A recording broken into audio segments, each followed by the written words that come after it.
Hello student. चलिए आज science का हम लोग देखते हैं ऑब्जेक्टिव क्वेश्चंस। देखिए पहला क्वेश्चन है आपका, which is the hard part of our body. तो हम लोग के शरीर में जो सबसे हार्ड पार्ट है, मतलब सबसे कठोर पार्ट है, वो क्या है?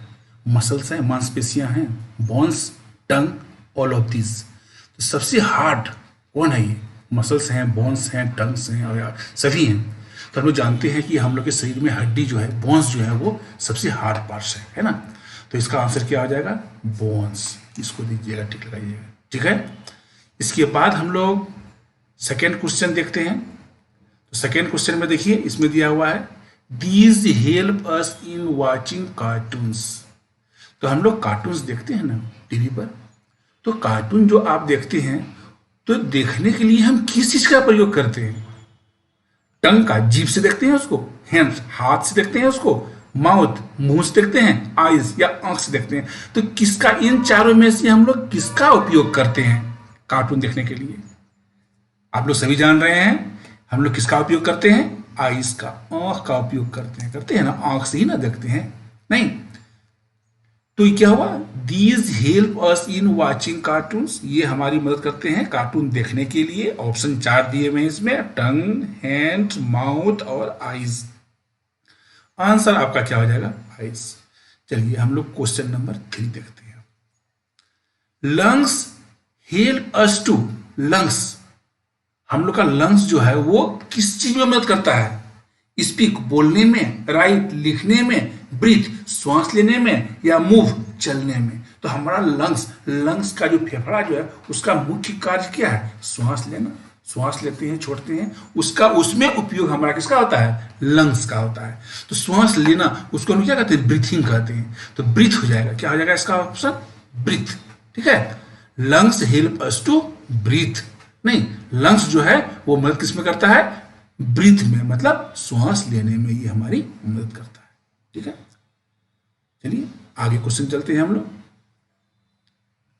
We should drink dash for strong bones and teeth. तो हमें क्या पीना चाहिए अपने हड्डियों को और अपने दांत को मजबूत करने के लिए? हमें क्या पीना चाहिए? चाय पीना चाहिए। चाय पीने से क्या आपका हड्डी और बोन्स मजबूत होगा? कभी नहीं होगा। कोल्ड ड्रिंक्स नहीं, थम्स अप, पेप्सी पीते हैं ना आप लोग, ये सब। तो ये सब कोल्ड ड्रिंक्स है ना। तो ये कोल्ड ड्रिंक्स पीजिएगा तो क्या आपका बोन्स और टीथ मजबूत होगा? नहीं, ये हमारे लिए हार्मफुल है। ये सब बच्चे को ये सब नहीं पीना चाहिए। वाटर, हाँ, पानी पीना हम लोगों के लिए बहुत ही जरूरी है। लेकिन पानी पीने से बोन्स और टीथ, सिर्फ पानी अगर हम पिएंगे तो बोन्स और टीथ हमारे मजबूत नहीं होंगे। उसके लिए हमें क्या पीना होगा? मिल्क, दूध पीना होगा। दूध पीजिएगा, ये मिल्क जो है ये दूध पीजिएगा तो हमारा उससे क्या होता है? बोन्स और टीथ काफी मजबूत होता है। इसलिए बच्चों आप लोगों को दूध सुबह और शाम पीना ही चाहिए। बहुत बच्चों को दूध पसंद नहीं आता है, फिर भी आपको दूध पीना चाहिए, ठीक है। प्रत्येक दिन सुबह और शाम एक एक गिलास अवश्य पीजिए इसको। चलिए हम लोग नेक्स्ट क्वेश्चन आते हैं। Always walk on the. हम लोग जब कहीं जाते हैं तो जहां मन तहां नहीं चलना चाहिए। सब जगह चलने के लिए एक सही जगह होता है। मान लिया जाए कि आप सड़क पर चल रहे हैं, तो आपको कहाँ चलना चाहिए? तो देखिए इसमें ऑप्शन आपका दिया हुआ है, always walk on the footpath, road, both, none of this. Footpath मतलब समझते हैं? फुट मतलब पैर, पाथ मतलब रास्ता, पैर से चलने वाला रास्ता, मतलब ठीक रोड के साइड में देखिएगा जो चल जगह रहता है उसी को हम लोग क्या कहते हैं? फुटपाथ, मतलब पैदल चलने वाला रास्ता वो होता है। रोड पर हम पैदल नहीं चल सकते हैं, वहां पर व्हीकल्स चलते हैं, बसेस चलते हैं, नहीं। और बोथ, दोनों तो होगा नहीं। नन ऑफ दिस, इनमें से कोई नहीं, ऐसा तो है नहीं। इसीलिए क्या होगा? फुटपाथ। हमें हमेशा फुटपाथ पर ही चलना चाहिए, रोड पर बिल्कुल नहीं चलना चाहिए, वो अनसेफ होता है हम लोगों के लिए, ठीक है। चलिए अब हम लोग आते हैं नेक्स्ट क्वेश्चन की ओर। अगला क्वेश्चन है आपका, this is not a fruit. ध्यान दीजिएगा, हड़बड़ी में नहीं, यहां देखिए नॉट का प्रयोग किया गया, मतलब नहीं। This is not a fruit, ये फल नहीं है, ठीक है। एप्पल फल है, ये फ्रूट है। मैंगो ये भी फ्रूट है। पोटैटो ये फ्रूट नहीं है। बनाना ये फ्रूट है। तो इसमें फ्रूट कौन नहीं है आपका? पोटैटो। तो अब बताइए आप, पोटैटो अगर फ्रूट नहीं है तो क्या है? जमीन के अंदर होता है, तो उसको हम जड़ भी नहीं कर सकते, वो जड़ भी नहीं है, वो क्या है, स्टेम है। पोटैटो क्या है, स्टेम है, तना है। जैसे हम लोग पेड़ का तना देखते हैं ना, तो वो क्या है, तना है। पोटैटो क्या हो गया, स्टेम है। ठीक है, आगे हम लोग उसको देखेंगे। ठीक है, चलिए क्वेश्चन नंबर 7 में देखते हैं। This is the stem of A plant. देखिए अभी आप लोगों को जो बताए, रेडिस, रेडिस स्टेम नहीं है, ये रूट है। जड़ के अंदर होता है लेकिन ये रूट है। पोटैटो ये स्टेम है। स्पिनच पालक, पत्ता जो हम लोग कहते हैं, पालक साग कहते हैं ना उसको, पालक साग जो हम लोग खाते हैं वो क्या है, पत्ता है। कैरट गाजर, तो कैरट क्या है, फ्रूट है। नहीं, ये भी रूट है। तो कैरट रूट हुआ, रेडिस रूट हुआ, लेकिन पोटैटो रूट नहीं हुआ। क्यों नहीं हुआ, आगे क्लास जब आइएगा तब आपको डिफरेंस मालूम होगा कि आखिर पोटैटो रूट है, स्टेम है, लेकिन रेडिस जो है वो रूट है। क्यों, ये आगे क्लास में, आप लोग छोटे बच्चे छोटे क्लास में हैं अभी। तो देखिए एक्चुअली क्या होता है कि जमीन के अंदर जो भी होते हैं उसको हम लोग रूट समझ लेते हैं, लेकिन ऐसी बात नहीं है। ठीक है, तो रेडिस रूट है, पोटैटो रूट नहीं है। इसमें देखिए बीच बीच में कहीं कहीं गड्ढे होते हैं ना, उस गड्ढे को हम लोग आइस कहते हैं, आंख कहते हैं। और दो आइस के बीच का जो गैपिंग होता है उसको हम लोग क्या कहते हैं, आइस को हम लोग नोड कहते हैं, और gap between two ice is internode, इसीलिए उसको स्टेम कहा गया है। आप लोग अभी इसको नहीं समझिएगा, सीनियर क्लास में आइएगा तब आपको ये समझ में आएगी। ठीक है, चलिए अभी हम लोग नेक्स्ट क्वेश्चन की ओर बढ़ते हैं। इसका आंसर क्या हो गया आपका, this is the stem of A plant. तो इसमें पोटैटो हो गया, पोटैटो क्या हो गया, ये स्टेम हो गया। ठीक है, अब हम लोग आते हैं क्वेश्चन नंबर 8 में। ग्रीन लाइट इंडिकेट्स, देखते हैं हम लोग कहीं भी जाते हैं ना तो देखते होंगे कि कोई भी सिग्नल पे कहीं भी जो चौराहा होता है तो वहां पर देखते होंगे कि 3 लाइट दिखाई पड़ता है हमें। रेड दिखाई पड़ता है, ग्रीन दिखाई पड़ता है, नहीं, और येलो दिखाई पड़ता है। तो यहां आपका क्वेश्चन है ग्रीन लाइट इंडिकेट्स। कहीं भी अगर ग्रीन लाइट जला हुआ है तो वो क्या इंडिकेट्स कर रहा है, हमें रेडी होने के लिए कह रहा है, हमें रुकने के लिए कह रहा है, हमें जाने के लिए कह रहा है, या सभी चीज, रुकने के लिए भी, जाने के लिए भी, और तैयार होने के लिए भी कह रहा है। क्या इसका आंसर होगा, तो ग्रीन लाइट हमें क्या कहता है, वो जाइए, आपको एकदम निफिक्र हो कि आप जाइए, रास्ता क्लियर है, आप जा सकते हैं। ग्रीन लाइट का यही मतलब है। ठीक है, गो। येलो लाइट जो होता है वो कहता है हमें रेडी, आप तैयार होइए। लेकिन रेड लाइट क्या कहता है, स्टॉप, रुक जाइए। नहीं, तो आगे हम लोग देखते हैं question number 9। We get wool from this animal. ऊन जो है, हम लोग जो ऊनी कपड़ा पहनते हैं, ये ऊल हमें कहां से प्राप्त होता है, we get wool from this animal. इस एनिमल से हमें ऊन की प्राप्ति होती है। किस एनिमल से, शिप से, कैट से, काव से, लायन से, हमें किस एनिमल से ऊन की प्राप्ति होती है।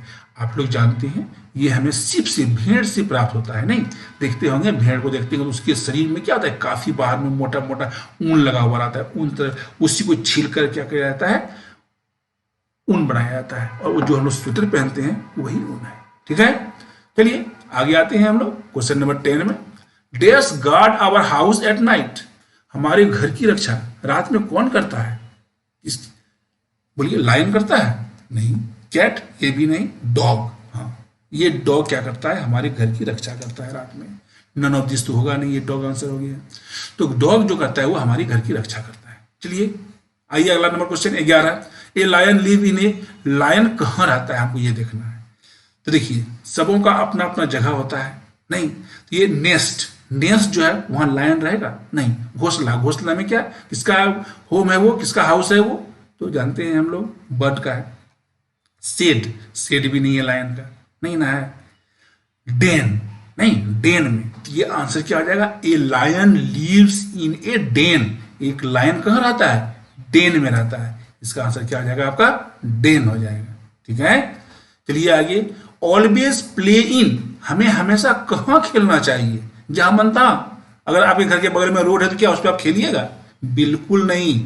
रोड पर हम किसी हालत से नहीं खेलेंगे। टेरेस, क्या छत के ऊपर आप खेलिएगा, बिल्कुल नहीं, वो भी अनसेफ है आपके लिए।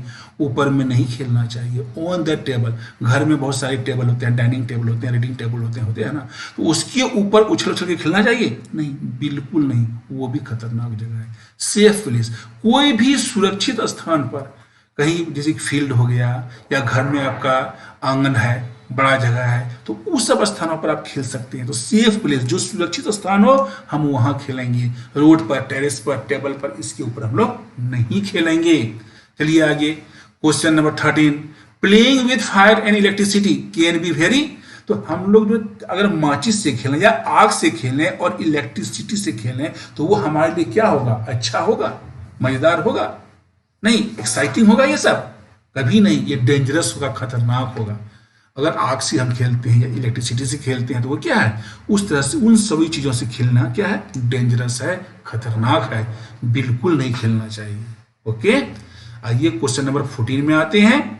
क्रॉस द रोड एट, हमको अगर कहीं रोड क्रॉस करना है तो देखिएगा कि बहुत जगह क्या होता है, एक जगह बना हुआ होता है और उसमें क्या होता है, व्हाइट ब्लैक से लकीर खिंचा हुआ रहता है, उसको हम लोग कहते हैं जेब्रा क्रॉसिंग। क्या कहते हैं, जेब्रा का शरीर होता है ना, व्हाइट ब्लैक, वैसे ही रोड पर बनाया हुआ होता है, व्हाइट ब्लैक डॉट दिया हुआ रहता है, तो उसको हम लोग क्या कहते हैं, जेब्रा क्रॉसिंग कहते हैं। तो जेब्रा क्रॉसिंग पर ही हमें रोड क्रॉस करना चाहिए। Cross the road at zebra crossing, zebra crossing पर ही हमें अपने सड़क को क्रॉस करना चाहिए। ठीक है, चलिए अब आते हैं हम लोग नेक्स्ट क्वेश्चन की ओर। We should wash our hands with dash before eating food. तो हम लोग जब खाना खाते हैं तो खाना खाने से पहले हमें अपने हाथ को अच्छी तरह से धो लेना चाहिए। We should wash our hands, हमें अपने हाथों को धो लेना चाहिए। विथ किससे धो लेना चाहिए, बिफोर ईटिंग फूड, खाना खाने से पहले अपने हाथ को हमें किससे धोना चाहिए, शैम्पू से धोना चाहिए, साबुन से धोना चाहिए, मड मिट्टी से धोना चाहिए, या इनमें से किसी से नहीं धोना चाहिए, किससे धोना चाहिए। तो ध्यान रखिए, शैम्पू से तो हम लोग हाथ वॉश नहीं करते हैं, नहीं, साबुन से ही धो लेना चाहिए। मैंने क्या इसका आंसर होगा, साबुन से अपने हाथ को खाना खाने से पहले अच्छी तरह से अपने हाथ को साबुन से आप धो लीजिए। तो इसका आंसर क्या हो जाएगा, सोप, साबुन। ठीक है, चलिए अब नेक्स्ट क्वेश्चन की ओर आते हैं हम लोग। फ्रॉग लिव ऑन और इन, फ्रॉग मेढक, फ्रॉग्स जो होते हैं वो कहाँ रहते हैं, पानी में रहते हैं, वाटर में, लैंड में या जमीन पर, बोथ सॉइल एंड लैंड, न पानी, बोथ सॉइल एंड लैंड हो गया है बाबू, यहाँ पर एक काम कीजिएगा, इसको क्रॉस कर दीजिए, सॉइल एंड वाटर कर दीजिए, यहाँ पर क्या कर दीजिएगा इस जगह, वाटर, WATER।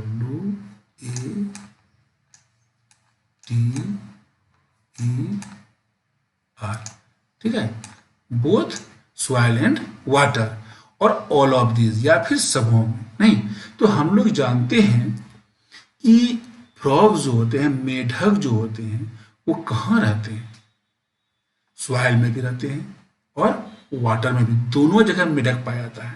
हाँ, यहां पर भी आप लोग कर दीजिएगा, नन ऑफ दीज कर दीजिए इसमें,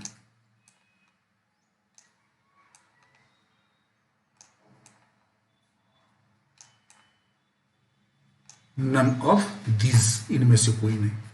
वाटर में रहते हैं, लैंड में रहते हैं, या बोथ सॉइल और वाटर में, या फिर नन ऑफ दिस, या इनमें से कहीं नहीं रहता है। ठीक है, तो हम लोग जानते हैं कि फ्रॉग कहाँ रहते हैं, पानी में भी रह सकते हैं वो, और जमीन पर भी रह सकते हैं, दोनों तरह से। क्योंकि तो मेन तो श्वास लेना होता है ना, तो मेढक में ये क्षमता है कि वो अपने फेफड़े से भी श्वास ले सकता है, लंग से, या फिर अपने स्किन से, त्वचा से भी वो श्वास ले सकता है। तो जब वो लैंड पर रहता है तो वो फेफड़े से श्वास लेता है, और जब वो पानी में रहता है तो वो अपने त्वचा से श्वास लेता है। इसीलिए उसको हम लोग, उसका एक अलग नाम है, उसको हम लोग कहते हैं एम्फीबियंस। फ्रॉग को क्या कहते हैं, एम्फीबियंस कहते हैं। हिंदी में उसको हम लोग कहते हैं उभयचर, जो पानी में भी रहता है और जमीन पर भी रहता है। ठीक है, इसका आंसर हो जाएगा both soil and water. Okay, 16 हो गया आपका। अब 17 में आइए। वी गेट सिल्क फ्रॉम, हमें सिल्क कहाँ से प्राप्त होता है। कपड़ा हम लोग पहनते हैं ना, सूती कपड़ा पहनते हैं, टेरिकॉटन कपड़ा पहनते हैं, तो सिल्क कपड़ा भी हम लोग पहनते हैं। तो वो सिल्क कपड़ा, सिल्क कहाँ से आता है, तो ये सिल्क कहाँ से आता है, शिप से तो नहीं आता है, क्योंकि तो शिप से हम लोग जानते हैं ऊन की प्राप्ति होती है, गोट से भी नहीं। तो सिल्क वॉर्म होता है, सिल्क वॉर्म ही क्या करता है, सिल्क बनाता है, नहीं अपने लार से बनाता है। ठीक है, तो सिल्क वॉर्म जो है वो सिल्क उत्पन्न करता है। तो आंसर क्या हो जाएगा, सिल्क वॉर्म। अब देखिए अगला क्वेश्चन है, ए फ्रॉग इट, फ्रॉग क्या खाता है, प्लांट्स को खाता है, ग्रेन्स को खाता है, इंसेक्ट्स को, ऑल ऑफ दीज, सबों को खाता है। ध्यान दीजिए, फ्रॉग किसको खाता है, ग्रेन्स को खाता है नहीं, प्लांट्स को खाता है नहीं, वो इंसेक्ट को खाता है, कीड़े मकोड़े को खाता है। फ्रॉग किसको खाता है, कीड़े मकोड़े को खाता है। ठीक है, क्वेश्चन नंबर 18 हो गया आपका। अब 19 में आते हैं, a raincoat is worn in raincoat कब पहना जाता है? स्पष्ट ठीक है, नाम से मालूम पड़ा है रेन कोट, तो ऑटोमेटिक है कि वो कब पहना जाएगा? रेनी सीजन में, बरसात के सीजन में नहीं। समर सीजन में तो हम लोग कोट नहीं पहनते हैं, गर्मी के दिनों में पहनते हैं आप लोग, वो विंटर में पहनते हैं, लेकिन वो एक अलग कोट होता है। लेकिन बरसात के दिन में बरसात से बचने के लिए जो हम लोग कोट पहनते हैं उसको हम लोग रेन कोट कहते हैं। उस रेन कोट को हम लोग पहनते हैं बरसात के दिन में। तो क्या इसका आंसर हो जाएगा? Rainy season. A raincoat is worn in rainy season. अगला क्वेश्चन आइए, cotton cloth are worn in, हम सूती कपड़े कब पहनते हैं? तो सूती कपड़ा का पहनने का सबसे मुख्य सीजन जो क्या है? समर सीजन है। गर्मी के दिनों में हम लोग कॉटन कपड़ा पहनते हैं। वो कपड़ा क्या करता है? हमारे शरीर को ठंडक प्रदान करता है, हमें ठंड अच्छा महसूस होता है। ठीक है, ये आपका हो गया समर सीजन। विंटर नहीं होगा, रेनी भी नहीं होगा, नन ऑफ दिस है। इसमें क्या है? कॉटन क्लॉथ जो हम लोग पहनते हैं कब पहनते हैं? समर सीजन में पहनते हैं। Okay, thank you.